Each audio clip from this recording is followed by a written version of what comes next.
this was a very, very nice spot. Time to head out.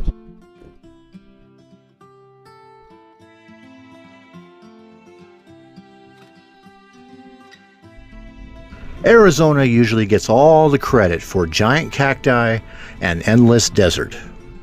Then, Route 66 pulls this little plot twist. Suddenly you're cruising through one of the largest ponderosa pine forests in the world. It's almost like Mother Nature forgot what state it was in.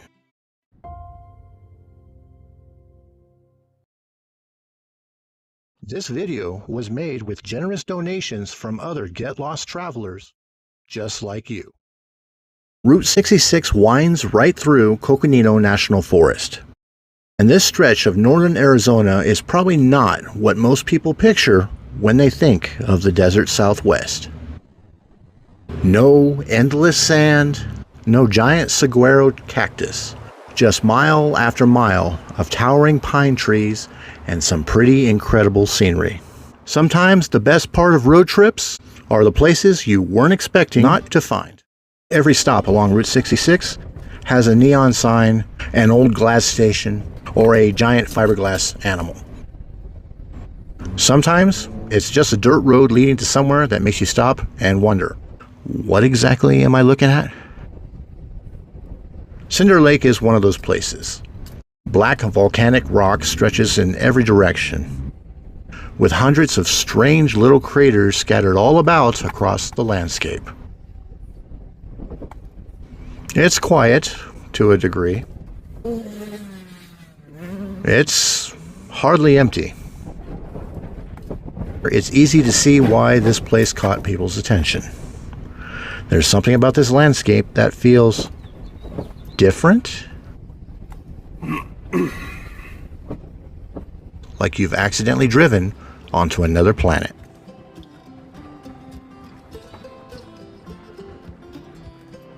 And just as it turns out, there's a reason why this place looks familiar. Those craters people make donuts in weren't just created by nature. In late 1960s, NASA and the U.S. Geological Survey used this area to help prepare astronauts for the Apollo missions. Hundreds of artificial craters were created here so astronauts could practice geology, driving lunar rovers, and working in terrain that closely resembled what they would encounter on the moon. So while the Apollo astronauts eventually explored the lunar surface, some of that preparation happened right here in northern Arizona.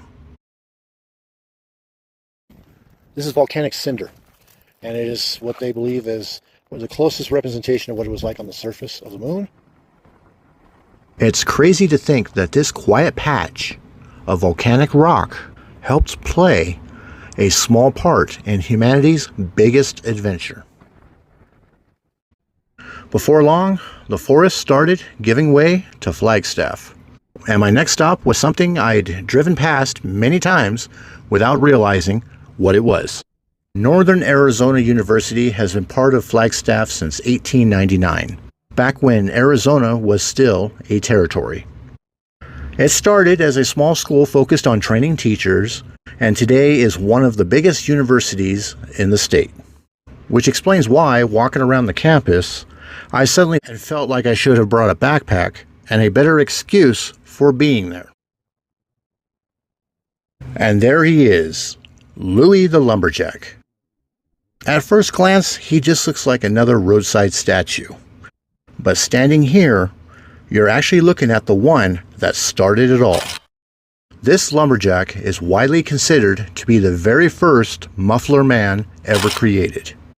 Before he became the face of Northern Arizona University, he stood right here in Flagstaff, along Route 66 in front of the Lumberjack Cafe. And if you're anything like me, the second you see a giant lumberjack, your brain immediately starts playing that old song.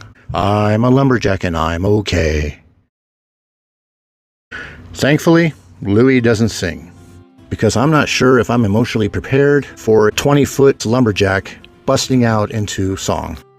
The mold used to create him became the blueprint for hundreds of giant fiberglass figures that would eventually become roadside icons all across America.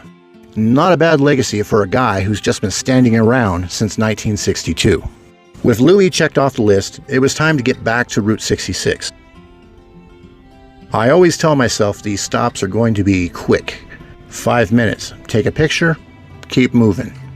Somehow, 5 minutes turns into half an hour. At this point, I think my GPS has figured out I'm easily distracted and just adds extra time to my trip.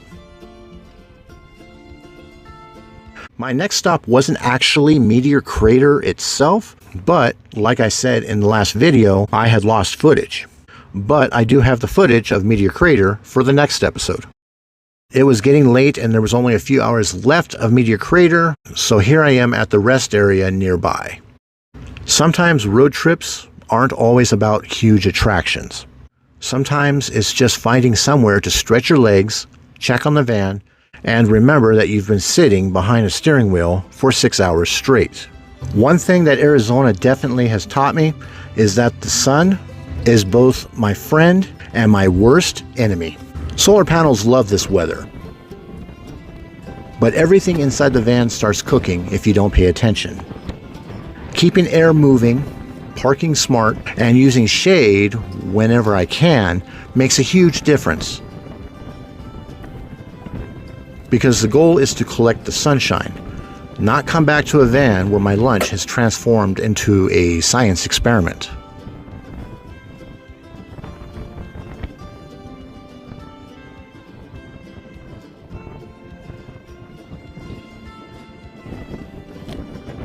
Well, can't reach it, so I'm going to have to figure out a way around that.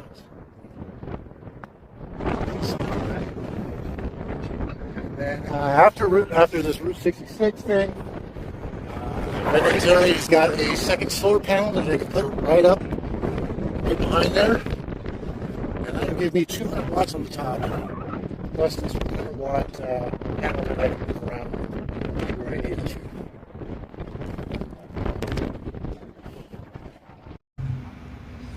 Route 66 still has plenty of surprises before me.